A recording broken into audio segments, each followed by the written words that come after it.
l'autre jour, lorsque Moussa Koné était ici, vous savez que Moussa Koné a vu Jésus. Il a quitté l'islam à l'âge de 35 ans, il était imam, mais il a vu Jésus. Et Jésus lui a posé sa main sur son épaule. Lorsqu'il a eu la visitation de Jésus, waouh! Dans sa cabine de bateau, la lumière est venue comme un soleil dans sa cabine. Et Jésus était là. Et Jésus l'a appelé par son nom. Moussa. Waouh! Il est vraiment ressuscité. Il est vraiment ressuscité. Si vous étiez russe, le jour de Pâques, vous répondriez, il est vraiment ressuscité. Jésus est vraiment ressuscité. Vous savez, toutes ces connaissances, tout ce que nous pouvons dire, c'est bien, et nous le savons, et nous ne doutons pas de ce que Jésus est vraiment ressuscité. On ne peut pas mettre en doute, il a changé nos vies, tout ça. Mais ce qui est important, c'est que nous ne restions pas à des connaissances théoriques, que nous ne restions pas simplement avec des raisonnements, des pensées, une connaissance qui reste dans un tiroir au niveau simplement théorique ou religieux. Et je voudrais vraiment vous apporter un message qui peut vraiment nous aider à ouvrir nos yeux, à essayer de comprendre ce que le Seigneur a essayé de faire comprendre à ses propres disciples. On va faire plusieurs lectures ensemble. Et une première lecture, on va lire Jean 1, 18. C'est le passage où Jésus, vous savez, l'évangile de Jean, c'est l'évangile de la révélation. Et la révélation surtout de sa personne. Vous savez, en étudiant la Bible, c'est un petit peu comme les poupées russes, vous savez, les poupées, les mamouchkas, là. Hein, quand on commence tout au début, quand on est chrétien, on lit la Bible, on découvre tout ça. Et ça, c'est la première poupée, quoi. Et quand on commence, on continue, tout d'un coup, on va découvrir, tiens, il y a une deuxième poupée. Je ne sais pas si vous avez remarqué. Et après, on est tellement intéressé, on découvre, mais on va découvrir qu'il y a une troisième poupée. Et ainsi de suite, ainsi de suite. Et tout au long de notre vie, c'est pour ça qu'il y a beaucoup de gens qui connaissent pas Dieu, ils sont très étonnés qu'on puisse lire la Bible à peu près une fois par an, tous les ans. Et quand ça fait 10 ans, 20 ans, 30 ans, 40 ans, 50 ans, vous voyez le nombre de fois qu'on peut lire la parole de Dieu. Et les gens ne peuvent pas comprendre ça parce qu'ils n'ont pas découvert qu'il y a, dans la première poupée, qu'il y a une deuxième, il y a une troisième, il y a une quatrième, il y a une cinquième.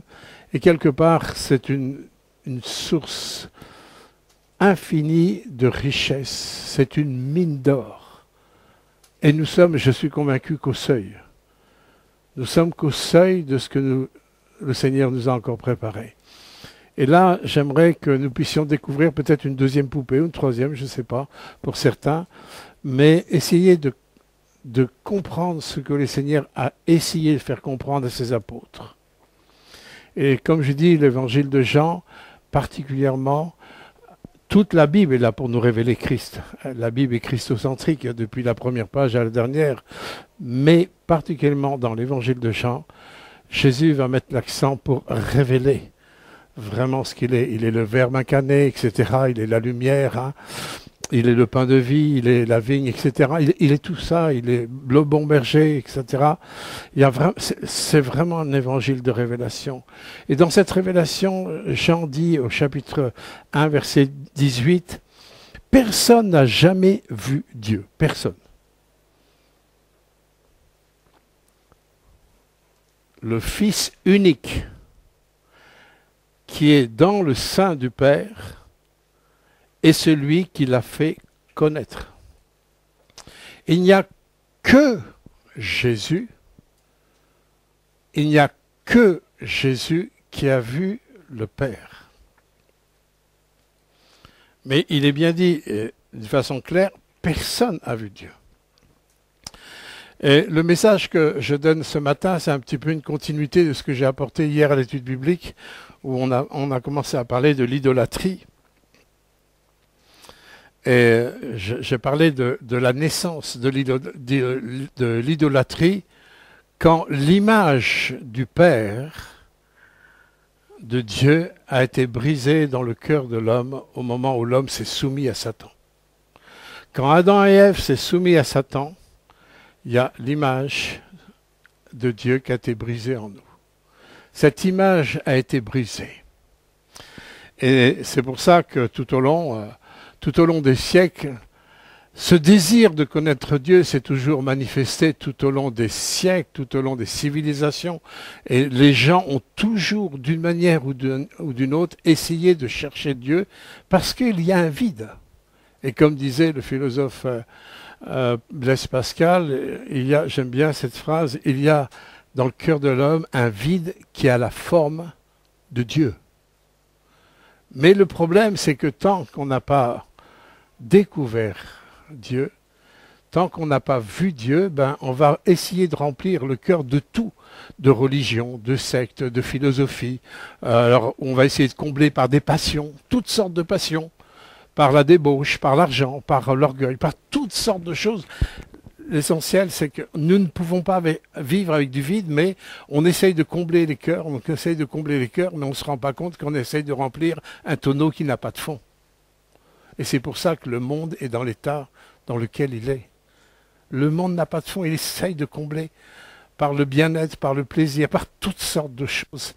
Mais jamais le monde peut être satisfait. Vous avez remarqué? On veut ça, et une fois qu'on l'a, on veut ça. Et une fois qu'on l'a, on veut ça, et c'est sans fin. Gloire à Dieu, c'est que Jésus est venu mettre un fond dans le fond de notre cœur qui était vide.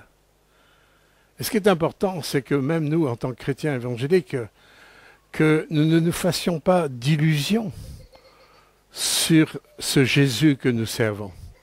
Vous savez que même Moïse lui-même n'a pas vu Dieu. Moïse, qui était un prophète, qui était vraiment un conducteur pour le peuple d'Israël, pour le sortir d'Égypte, Moïse n'a pas vu Dieu et un jour il a eu ce désir.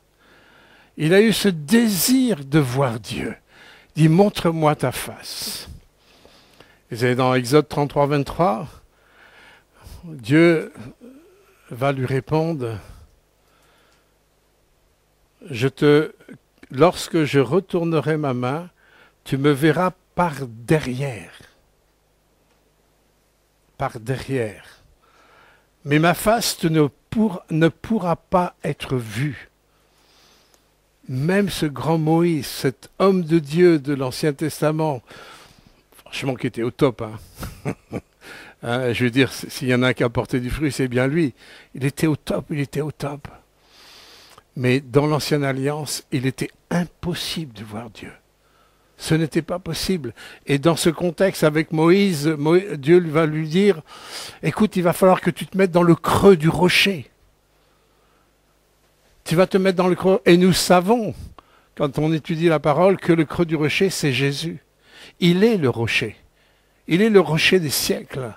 Et quand Dieu va dire à Moïse, tu vas te mettre dans le creux du rocher, et je vais passer. Mais tu ne pourras pas encore voir ma face. Tu me verras que de derrière. Et quand l'apôtre Jean dit, personne n'a vu Dieu, même pas un Moïse. C'est important de retenir ça. On va lire une deuxième lecture dans 2 Corinthiens 4, 3 à 4. Il est dit, si notre évangile est encore voilé, il l'est pour ceux qui périssent. Mais pour les incrédules, dont le Dieu de ce siècle, écoutez bien, le Dieu de ce siècle, qu'est-ce qu'il a fait? Il a aveuglé. Il a aveuglé l'intelligence afin qu'ils ne voient pas briller la splendeur de l'Évangile et de la gloire de Christ, qui est l'image de Dieu. Qui est l'image de Dieu? Wow. C'est-à-dire, si je comprends bien, que le Dieu de ce siècle, où Jésus dit que le Dieu de ce siècle, c'est Satan, quoi. Et Satan, il a envoyé une puissance d'aveuglement à cause du péché, pour que le monde ne voit pas l'image de Dieu. Un autre passage, Hébreux chapitre 1. Après avoir autrefois à plusieurs reprises et de plusieurs manières parlé à nos pères par les prophètes, Dieu dans ces derniers temps nous a parlé par le Fils, avec un F majuscule, qu'il a établi héritier sur toutes choses, par lequel il a aussi créé le monde, et qui, étant le reflet de sa gloire, il est l'empreinte de sa personne, et soutenant toutes choses par sa parole puissante, a fait la purification des péchés et s'est assis à la droite de la majesté divine dans les lieux célestes. Le Fils est venu sur la terre avec une mission très spéciale,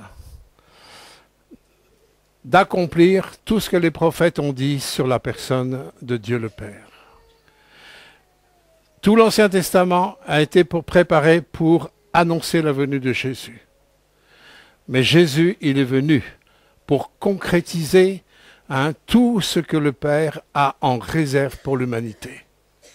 Jésus, il est venu pour briser cette cécité dont le monde est revêtu. Et c'est important parce que si cette cécité n'est pas brisée, je ne peux pas connaître Dieu. Je ne peux pas vaincre le péché. Si cette cécité n'est pas brisée, je peux avoir ma religion, même évangélique. Je peux faire plein de choses pour Dieu, sans jamais connaître Dieu. Et nous avons l'exemple que nous trouvons avec Jean 14, avec Philippe. Je retrouve le texte dans mes notes. Voilà. Jean 14, verset 8. Il dit, Seigneur, c'est un passage où Philippe, un disciple, donc quelqu'un qui suit Jésus, quelqu'un qui a vu tous les miracles que Jésus a fait. Et un jour, Philippe vient voir Jésus, il dit, mais montre-nous le Père. Et il dit, si tu nous montres le Père, cela nous suffit. C'est-à-dire que c'est tout suffisant, il n'y aura plus de vide. Si tu nous montres le Père, il n'y aura plus de vide dans mon cœur. Montre-nous le Père. Parce que là, s'il n'y a plus de vide, je vais vraiment devenir un adorateur. Si je vois Dieu, mon cœur va être un cœur d'adorateur. Montre-nous vraiment le Père. Jésus va faire une réponse étonnante, une réponse qui a pour but d'ouvrir aussi les yeux. Et dit, mais Jésus lui répondit, il y a si longtemps que je suis avec vous, et tu ne m'as pas connu, Philippe. Le verbe connaître en hébreu, c'est le verbe pénétrer. C'est comme si Jésus dit, mais tu ne m'as pas laissé pénétrer. Pénétrer à l'intérieur de toi. Tu ne m'as pas laissé t'atteindre. Et beaucoup de chrétiens ne se sont pas laissés atteindre par Dieu. Et pourtant, Philippe, il avait tout lâché pour suivre Jésus. Et pourtant, Philippe, il participait à toutes les études bibliques, tous les enseignements que Jésus pouvait donner. Philippe, il était à côté du plus grand maître. Il avait le professeur d'école biblique au top du top. Il avait Christ lui-même, il ne pouvait pas avoir mieux. Et Jésus dit, mais tu ne m'as pas connu. De quelle manière je suis le Seigneur? De quelle manière je vois Jésus? Il y a une façon de regarder Jésus qui peut aussi être une continuité de ma cécité. Et de toute évidence, lorsque nous lisons la réponse de Jésus, il est clair que Philippe était encore dans une cécité alors qu'il suivait Jésus, alors qu'il entendait les meilleurs enseignements qu'il pouvait entendre, alors qu'il voyait tous les miracles qu'il voyait sous ses yeux. Et Jésus dit, tu ne m'as pas connu. Waouh! Ça fait réfléchir là. Là, tout d'un coup, on s'assoit, arrêt sur image. Qu'est-ce qui se passe? Comment se fait-il que le Seigneur puisse dire une chose comme ça? Et là, Jésus va appuyer à un autre niveau. Il va soulever la poupée russe et il va découvrir une autre poupée. Il dit, mais Philippe, tu sais, celui qui m'a vu, et là il parle, celui qui m'a vu dans l'esprit, celui qui m'a vu avec la connaissance, avec cette pénétration de la vie de Dieu en moi, celui qui m'a vu, il a vu le Père. Il a vu le Père. Et dit, comment dis-tu, montre-nous le Père. Ne crois-tu pas que je suis dans le Père et que le Père est en moi? Les paroles que je vous dis, je ne le dis pas de moi-même, car le Père qui demeure en moi, c'est lui qui fait les œuvres. Et à un autre moment, Jésus va dire, si vous ne voulez pas croire à travers ce que je dis, mais au moins croyez à travers les œuvres que je fais, parce que ces œuvres-là, c'est le Père qui les fait. Qui a ressuscité les morts comme Jésus a fait? Qui a ouvert les yeux des aveugles comme Jésus a fait? Qui a marché sur les eaux comme Jésus a fait? Qui a triomphé sur les démons pour libérer les gens comme Jésus a fait? Qui a multiplié les pains et les poissons comme Jésus a fait? Qui a fait les pêches miraculeuses comme Jésus a fait?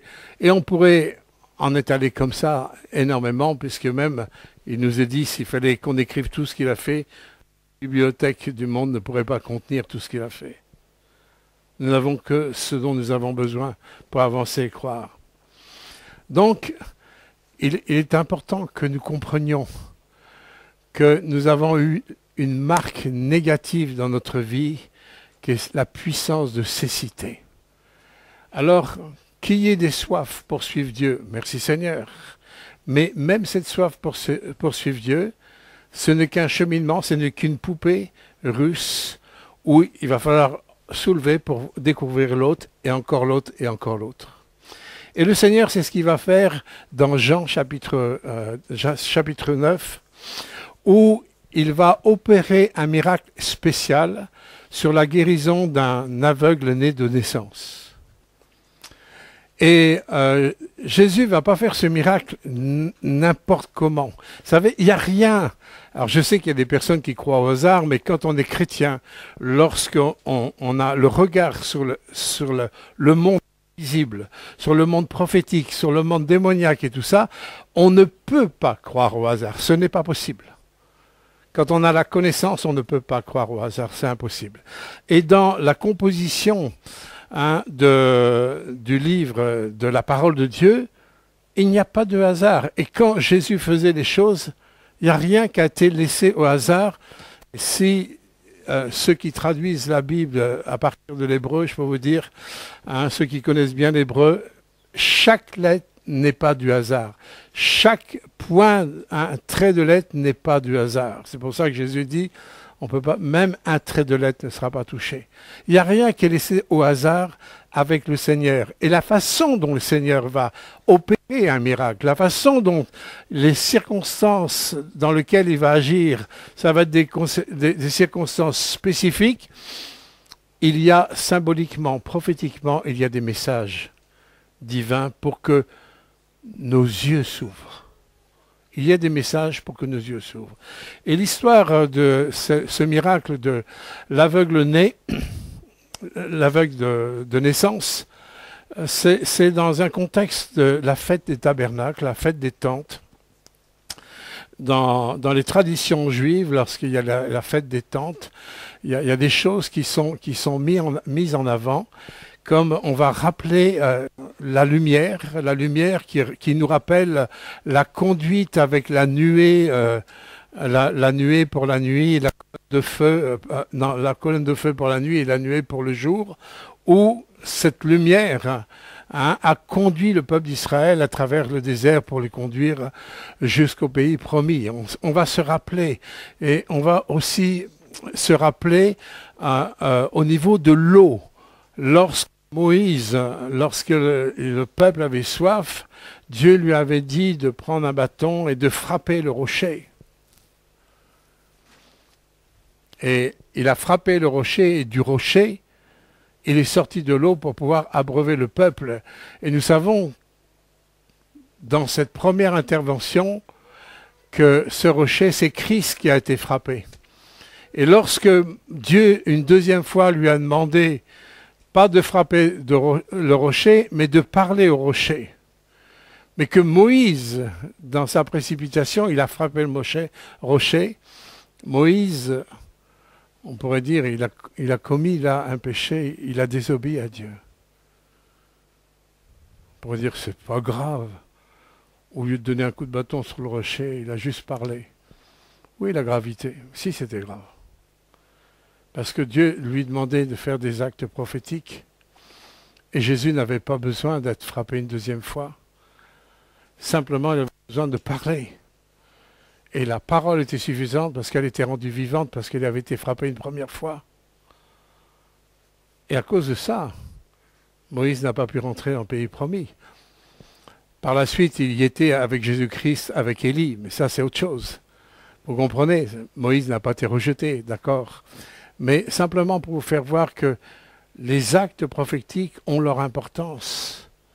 Et le peuple d'Israël, lorsqu'il fête les fêtes des tabernacles, les fêtes des tentes, il se rappelle que Dieu a pris soin d'eux.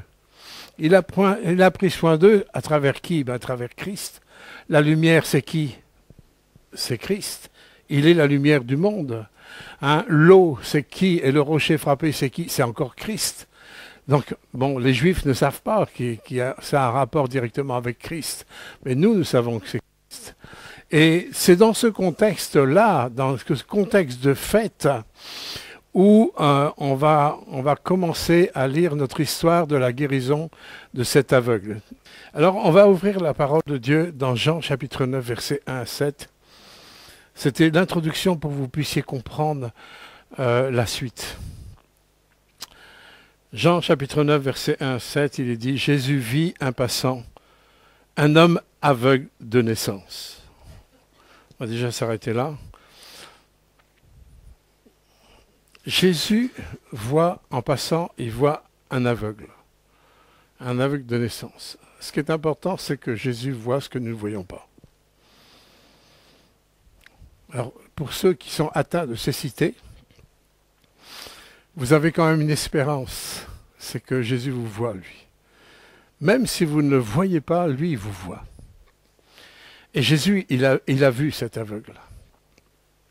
Et cet aveugle était là comme, vous savez, à l'époque, lorsqu'on avait un handicap quelconque, il n'y avait pas des allocations handicapées à l'époque.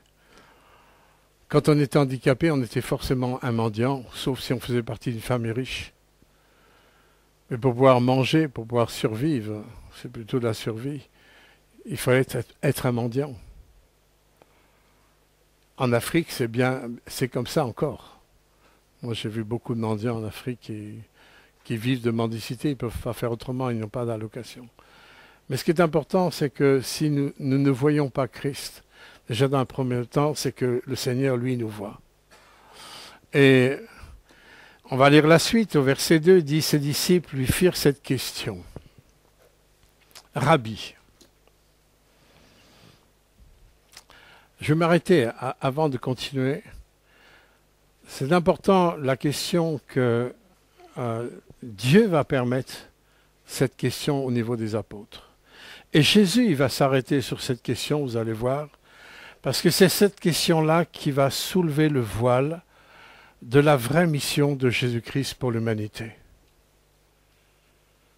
C'est cette question qui va soulever le voile pour essayer de changer la croyance des apôtres, qui malheureusement, bien souvent, on est un petit peu comme eux. Et vous allez voir pourquoi. Et Jésus, il a permis que cette question vienne avant qu'il fasse le miracle. Il a permis que cette question vienne avant. Parce que c'est avant que le Seigneur voulait sensibiliser les apôtres, quelque part pour leur donner les travaux pratiques, le côté pragmatique, lorsqu'il allait guérir l'aveugle. Et cette question, elle est très importante, elle est placée à un moment très important de notre récit, et ce n'est pas le fruit du hasard que ça soit comme ça. Et c'est important que nous puissions comprendre la vraie mission de Jésus, le rôle que Jésus a pour nous apprendre à ouvrir nos yeux. Écoutez la question, des apôtres. Déjà, ils s'adressent à Jésus en disant « Rabbi ». Vous savez, en Israël, lorsqu'on s'adresse à un rabbi, on ne s'adresse pas à n'importe qui. On s'adresse à un maître qui a la connaissance de la Torah, qui a la connaissance des choses de Dieu. Quand on s'adresse à un rabbi, on reconnaît l'autorité spirituelle du maître. Il ne s'adresse pas à Jésus en disant « Jésus » par son prénom. Non, il ne s'adresse pas à Jésus par son prénom, mais il s'adresse à Jésus en discernant en Christ qu'il est le maître. Déjà, ils reconnaissent que Jésus est le maître, c'est déjà pas mal. Il dit, Rabbi, qui a péché? Cet homme ou ses parents? Pour qu'il soit né aveugle. Qui a péché? Il ne pose pas la question en disant, pourquoi cet homme est né aveugle? Ils ne disent pas au Seigneur, ils savent quelque part que il y a une conséquence du péché, ils savent, parce qu'avec la loi, avec l'Ancien Testament, ils savent que, le péché a amené, en fin de compte, du désordre sur la terre, avec la maladie, avec les malédictions, avec tout ça. Ils savent que, de toute façon, ça vient du péché d'une manière ou d'une autre. Mais ce qui les intéressait, c'est de chercher le coupable. Et vous savez, dans la mentalité humaine, on veut toujours chercher le coupable. On cherche le coupable.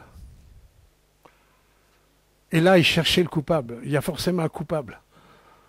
Alors, la question était un peu stupide dans le sens que ça ne pouvait pas venir de son péché, puisqu'il n'avait pas eu le temps de pécher, puisqu'il était né comme ça.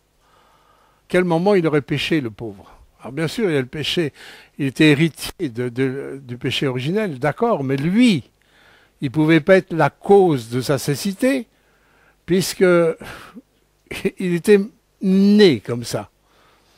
Déjà, ils n'ont pas trop réfléchi dans ce domaine. Mais peut-être que les parents, ou les arrière-grands-parents, ou les parents des parents, etc., peut-être dans la famille, là, on va chercher quelque chose, parce qu'il y a forcément un coupable. Il faut qu'il y ait un coupable. L'esprit religieux cherchera tout le temps le coupable, mes bien-aimés. L'esprit religieux cherchera tout le temps le coupable. Et même s'il y a un coupable, Jésus il va redresser une mentalité. Jésus il va redresser quelque chose qui a été tordu. Parce que justement, même dans l'Ancien Testament, personne n'a vu Dieu. Tant qu'on n'a pas vu Dieu, on a un regard tordu, même sur la foi. Tant qu'on n'a pas vu, il y a quelque chose de tordu. Dans la première épître de Jean, chapitre 3, verset 6, tout à la fin du verset 6, dit « Quiconque pratique le péché », écoutez bien ça, « Quiconque pratique le péché ne l'a pas vu. » Quiconque pratique le péché ne l'a pas vu et ne l'a pas connu. On revient à cette pensée de « tu ne m'as pas connu ». Et si on ne l'a pas connu, c'est parce que nous ne l'avons pas vu. Mais ceux qui pratiquent le péché, je ne parle pas de ceux qui occasionnellement pêchent.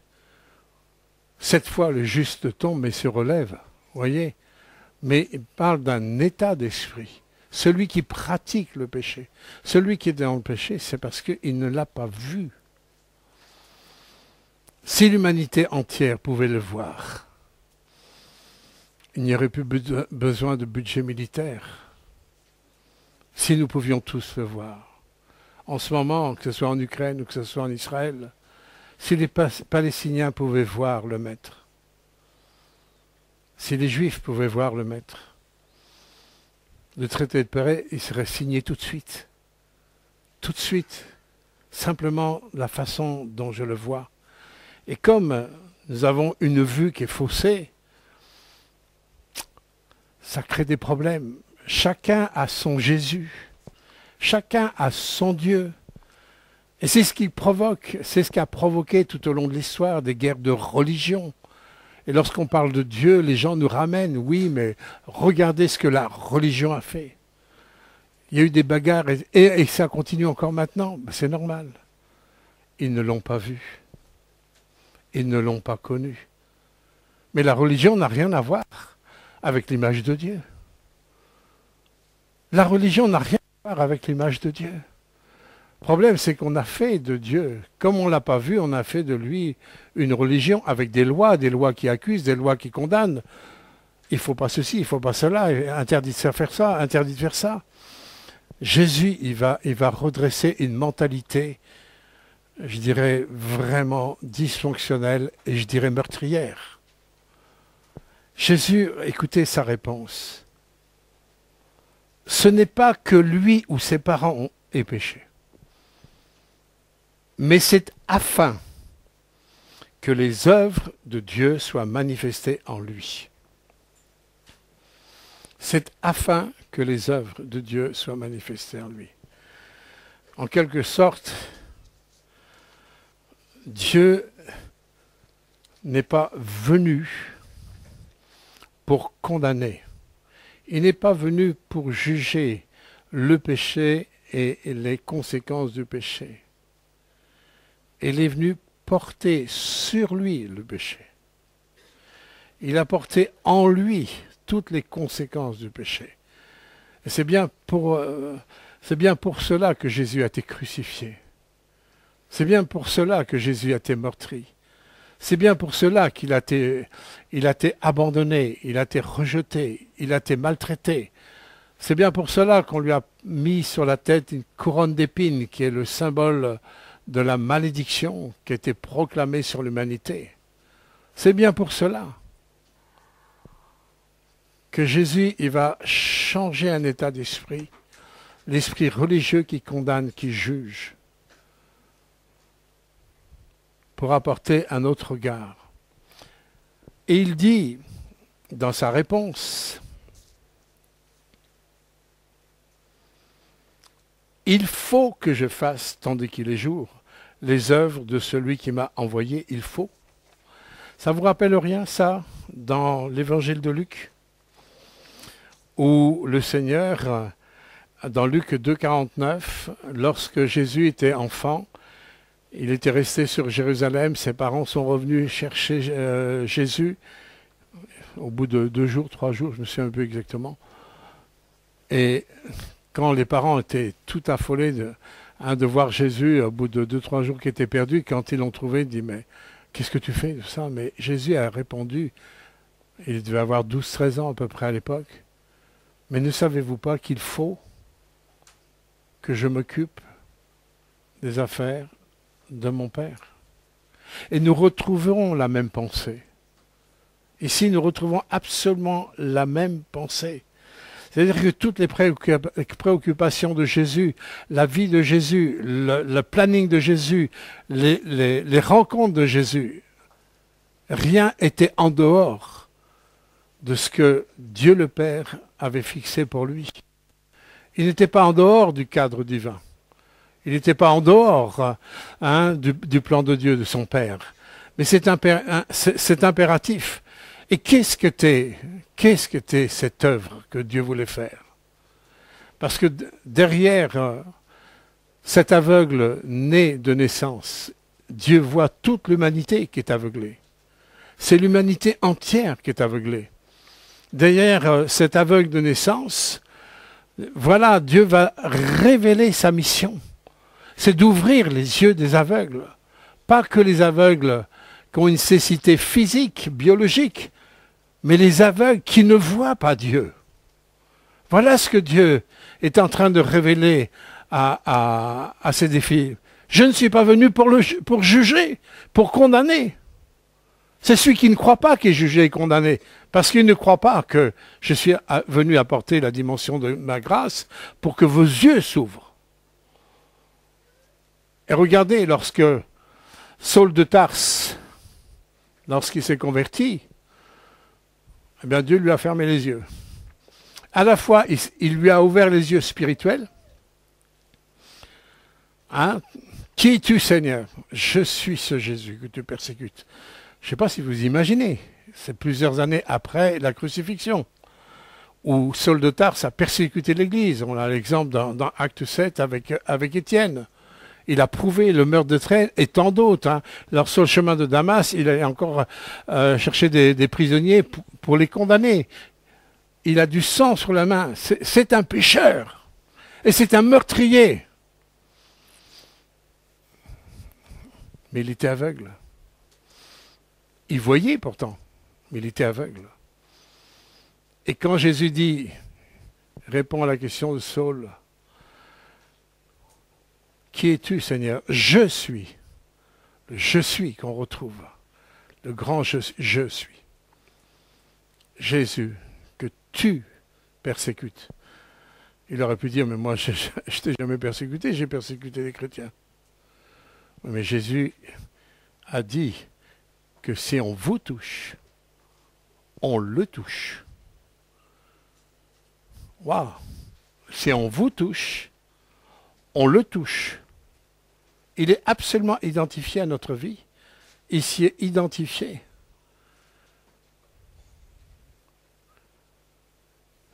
Nous n'avons pas affaire à un Dieu qui punit. Dans l'Ancien Testament, nous avons affaire à un Dieu qui punit, oui. Mais dans la Nouvelle Alliance, il ne peut plus punir. Pourquoi? Parce que c'est lui qui a porté la punition. C'est lui qui s'est identifié à nous. Dans la Nouvelle Alliance, c'est plus possible. Alors, bien sûr, il y a les conséquences de notre vie, mais les conséquences ne sont pas des punitions, ne sont que des conséquences. C'est pas lui. Et là, vous voyez, aussi dans la pensée des apôtres, il y a cette notion de punition. Quelqu'un a fait du mal, quelqu'un a été coupable, donc c'est forcé qu'il y a ça. Non, non, non, cette mentalité, cette croyance, nous devons la laisser au rebut. C'est un changement de mentalité, c'est un changement de regard sur la façon dont Dieu a nous parler, à nous délivrer d'une mentalité religieuse qui, malheureusement, fait tellement de dégâts dans notre société. On nous ramène toujours à la religion, on nous ramène toujours au dysfonctionnement de la religion, etc., etc. Mais Jésus, il accomplit les œuvres du Père. On va continuer là. La nuit vient où personne ne pourra travailler pendant que je suis dans ce monde. Et il dit là, vous voyez, c'est l'évangile de la Révélation. Il dit, mais je suis la lumière du monde. On pourrait dire c'est un peu prétentieux de dire ça. Ce serait prétentieux s'il n'y avait pas les fruits. Ce serait prétentieux s'il ne nous avait pas apporté la dimension du royaume. Oui, ce serait très prétentieux de dire ça. Mais il n'y a aucune prétention en Jésus, il n'y a que la vérité qui sort de la bouche de Jésus. Et quand Jésus dit « Je suis la lumière du monde », c'est parce qu'il est venu nous apporter les dimensions de la puissance du royaume de Dieu en pardonnant les péchés. Qui est-ce qui peut pardonner les péchés sinon Dieu seul? Mais Jésus, combien de fois a dit « Mais je te pardonne, va en paix et ne pêche plus ». Même devant la femme adultère. Où sont tes accusateurs? Moi, je ne t'accuse pas. C'est comme s'il dit, mais t'inquiète pas, parce que moi, ce que tu méritais d'être condamné, t'inquiète pas, moi je peux te laisser aller, parce que moi, je porte la condamnation sur moi. Je porte la punition sur moi. Waouh! C'est vrai qu'on peut l'adorer. Hein. C'est vrai qu'on peut l'admirer. C'est vrai que nous pouvons lui donner toute notre vie et lui consacrer notre vie. Comme disait Jérémie, de riche il s'est fait pauvre. Il a pris notre condition, absolument. Il s'est fait pauvre jusqu'à prendre la punition sur lui, jusqu'à prendre la condamnation sur lui. Il s'est fait pauvre pour avoir tous les coups. Il a même été abandonné du Père pour un temps, pour que nous ne soyons jamais abandonnés. Ça mérite des fois de parler lentement, hein. De ne pas aller trop vite là-dessus, parce que c'est tellement grand, tellement puissant. Il a été abandonné du Père pendant un temps. Eloi, Eloi, lama sabachthani. Mon Dieu, pourquoi m'as-tu abandonné? Pour que nous ne soyons pas jamais abandonnés. Et c'est pour ça qu'il peut dire « Je suis la lumière du monde ». Il était dans la fête, hein, dans la fête juive, où on fêtait la lumière. Et après avoir dit cela, il se trouve devant l'aveugle, et voilà que Jésus fait quelque chose de pas correct. Il va cracher. C'est vraiment très élégant. Quelle élégance!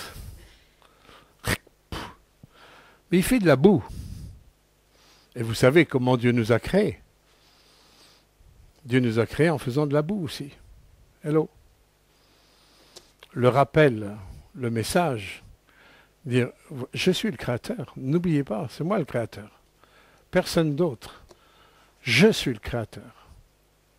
Et c'est pour ça qu'il a fait de la boue, pour mettre sur les yeux d'un aveugle, qui était hyper choquant. J'imagine faire ça à Yvetot, je suis sûr que la police, ça vient m'arrêter. Alors soit m'emmène en prison, soit m'emmène à Saint-Étienne, à l'HP. Mais bon, il y avait des coutumes aussi médicales à l'époque qui pouvaient ressembler à des choses comme ça. C'était moins choquant à l'époque qu'à notre époque. D'accord? Mais c'est pas pour rien que Jésus a fait de la boue. Et il lui a fait de la boue sur les yeux. Et il dit, en plus avec sa salive, hein, puis il appliqua cette boue sur les yeux de l'aveugle et il dit, va te laver au réservoir de Siloé, nom qui signifie envoyé. Il y alla, se lava et se retourna en voyant clair. Là, le Seigneur aussi, il n'est absolument pas logique. Pourquoi il n'est pas logique? Nous avons vu tout à l'heure qu'il était à la sortie du temple. Pas loin du temple, tout à côté du temple, il y a la piscine de Bethesda. Dans une piscine, normalement, il y a de l'eau. Pourquoi il n'a pas demandé à l'aveugle d'aller se laver à la piscine de Bethesda, qui était tout à côté du temple, mais il a été lui demandé spécifiquement d'aller se laver au réservoir de Siloé, qui était au moins à plus d'1 kilomètre de l'endroit où était Jésus et l'aveugle. Alors que tout à côté, je n'ai pas dans la logique, avec l'amour de Dieu quand même, on ne va pas faire marcher un aveugle pendant plus d'1 kilomètre. Quand on est aveugle, c'est compliqué dans les petites rues de Jérusalem, hein, pour trouver pendant 1 kilomètre le réservoir de Siloé. Il a dû demander à des passants avec la boue sur les yeux, hein, où se trouve le réservoir de Siloé. Jésus lui a fait faire 1 kilomètre, plus d'1 kilomètre même, alors qu'il y a la piscine de Bethesda à côté. Vous voyez que la logique de Dieu n'est pas la nôtre. Ses pensées ne sont pas les nôtres. Ses voix ne sont pas les nôtres. Mais ses voix, ses pensées sont toujours parfaites. Pourquoi Siloé?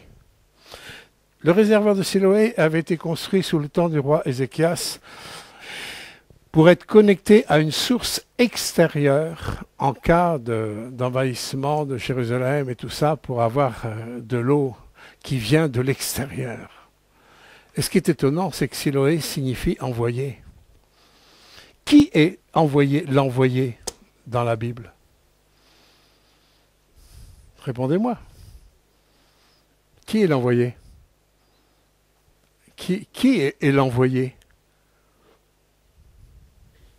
Nathan. C'est Jésus. C'est lui l'envoyé. C'est lui qui était envoyé du Père. C'est lui qui s'est dépouillé, hein, Philippiens 2. Il s'est dépouillé entièrement pour venir comme un simple homme. C'est lui qui est l'envoyé du royaume de Dieu. L'envoyé, c'est lui. Et c'est comme s'il disait à l'aveugle, va te baigner dans le réservoir de l'envoyé. Et c'est pour ça qu'il y a ce message, en fin de compte, est important parce que le Seigneur veut manifester les œuvres du Père. Et c'est quand il s'est baigné dans ce réservoir de Siloé, dans l'envoyé, dans cette source extérieure, hein, où ses yeux ont vu. Et là, je ne veux pas aborder, mais dans la suite, on sait que déjà, l'aveugle, au départ, il avait la révélation que la personne qui l'avait sauvé, qui lui avait ouvert les yeux, s'appelait Jésus. Après, la deuxième révélation, il a eu la révélation, ah oui, c'est certainement un prophète, une révélation. Hein. Première poupée, c'était Jésus. Deuxième poupée, c'était un prophète. Troisième poupée, c'était le Messie. Vous voyez, Dieu veut faire grandir la révélation pour que nos yeux s'ouvrent sur ce qu'il est. Alors, je ne sais pas où vous en êtes par rapport à la révélation de la personne de Jésus. Mais il est clair que ma vie chrétienne, elle sera toujours en fonction de comment je vois Dieu. Toujours. Les rivalités, les querelles, les jalousies, etc., seront toujours en fonction de comment je vois. Si je vois Christ comme il est, et les apôtres qui étaient aussi aveuglés, il a fallu que Dieu ouvre, en ouvrant les yeux de cet aveugle, le Seigneur a aussi ouvert les yeux des disciples sur qui est vraiment Jésus. Il est celui qui brise la cécité dans l'humanité. Et combien de cécité que nous avons, est-ce que nous voyons vraiment clair? Même au stade où nous en sommes, même au bout d'un an, 2 ans, 10 ans, 20 ans, 30 ans, 40 ans, 50 ans de conversion, est-ce que je vois clair au niveau de la personne de Jésus? Quand je vois vraiment d'une façon claire, le même apôtre Jean, il dit, mais tel il est, tel vous êtes. Si c'est clair de comment je vois mon Seigneur, en voyant mon Seigneur, je vais voir Dieu le Père, dans lequel il n'y a aucune accusation. Romains chapitre 8, verset 1, il n'y a aucune accusation. Pour ceux qui sont dans l'envoyé, dans Christ, aucune. Combien de chrétiens vivent dans l'accusation encore? Et tant qu'on vit dans l'accusation, c'est qu'on a un problème de vue. Hein, je ne demande pas de prendre un chez l'opticien, mais demandez à Dieu qui nettoie vos yeux avec du collyre divin, avec le collyre de la parole de Dieu. Dieu n'est pas venu pour te détruire. Dieu, il est favorable aux hommes. Il a tellement aimé le monde, pas l'état d'esprit du monde, d'accord? Pas confondre. Il a tellement aimé les pécheurs.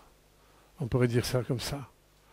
Il n'est pas venu au milieu d'un peuple saint. Il a tellement aimé le pécheur qu'il a donné son envoyé. Il nous a donné une réserve d'eau qui s'appelle Siloé. Nous avons un endroit où nous pouvons nettoyer nos yeux.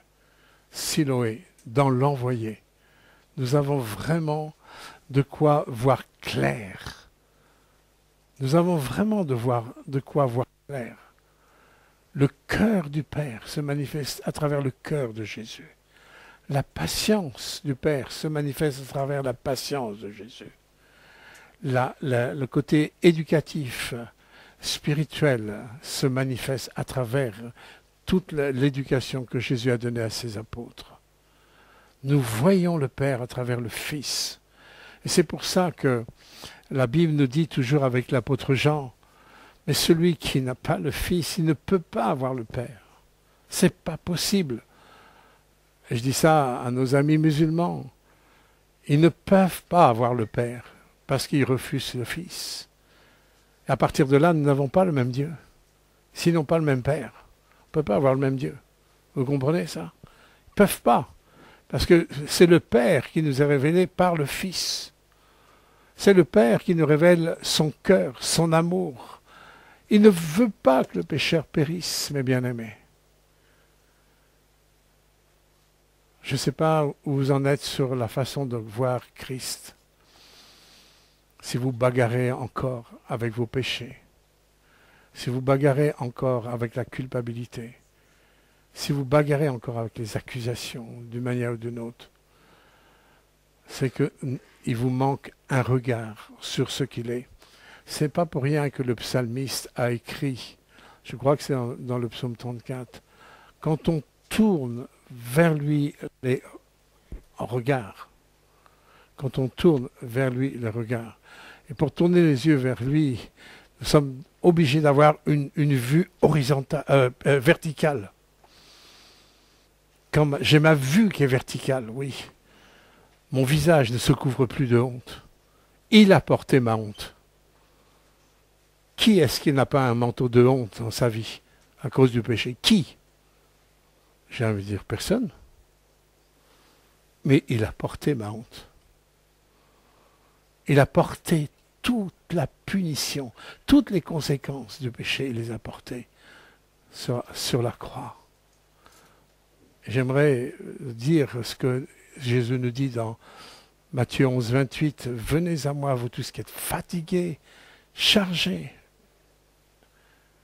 et vous aurez du repos. » Si je regarde à lui, je vois celui qui a tout porté. Il a porté mes péchés, il a porté mes malédictions, il a apporté mes maladies, mes infirmités. Il a tout porté. Quand on tourne vers lui, on est rayonnant de joie et notre visage ne se couvre pas de honte. Apprenons à marcher par la foi. Et marcher par la foi, c'est un regard vertical pour que notre regard horizontal soit empreint de l'ADN du royaume. Les gens ont besoin de ce genre de message. Les gens ont besoin qu'en voyant des chrétiens, nous ne soyons pas des accusateurs, ne soyons pas des juges, ne soyons pas à chercher un coupable comme les apôtres ont cherché un coupable, mais que nous puissions amener les gens dans celui qui ouvre les yeux des aveugles. Comme si mes yeux se sont ouverts, je ne peux plus accuser, je ne peux plus juger, je ne peux plus condamner, ce n'est plus possible. Je rappelle, dans ce qu'on a lu tout à l'heure, dans verset 6, chapitre 3 de première épître de Jean. Quiconque pratique le péché, quand je suis dans le jugement, l'accusation, je sépare les gens d'un côté et de l'autre, je suis dans le péché. Ce n'est pas la mentalité de Christ. Jésus ne fait exception de personne. Il peut aller même dans toutes les couches de société et il va tout le temps voir celui qui n'a personne. Ça, c'est le cœur de Dieu. Regardez le nombre de kilomètres qu'il a fait pour aller à Gadara. Gadara, c'est l'autre côté du lac de Galilée. Des kilomètres, moi j'ai fait en voiture. Et je pensais le chemin que Jésus a fait pour aller de l'autre côté. Je dis, ouais, pour une âme. C'était une âme captive. Pour une âme. Ça, c'est le cœur de Dieu. Ça, c'est l'ADN. Quand je vois Jésus, quand je détecte ce qu'il est dans sa nature, tel il est, tel moi je vais devenir. Et je suis. Et c'est ma foi qui va saisir ça. Et ce que je reçois de lui, sa grâce, sa patience, sa bonté, sa miséricorde, je ne peux que le donner aux autres. Ça, c'est la vie chrétienne. Ça, c'est la vie selon le cœur de Dieu. Ça, c'est la vie de ceux qui se sont lavés dans le réservoir de Siloé. Ils ont compris que Jésus était vraiment l'envoyé et avait changé cette mentalité de condamnation qui était la période de la loi, où la période de la loi était un temps de condamnation pour faire voir à l'humanité qu'il a besoin d'un sauveur qui ouvre les yeux, qui ouvre les entendements, pour que je puisse découvrir la puissance de l'amour de Dieu. Et je terminerai en vous donnant un verset du psaume 16, verset 8. Et j'aime ce que dit le psalmiste là. Il dit « J'ai constamment l'Éternel sous mes yeux. Quand il est à ma droite, je ne chancelle pas.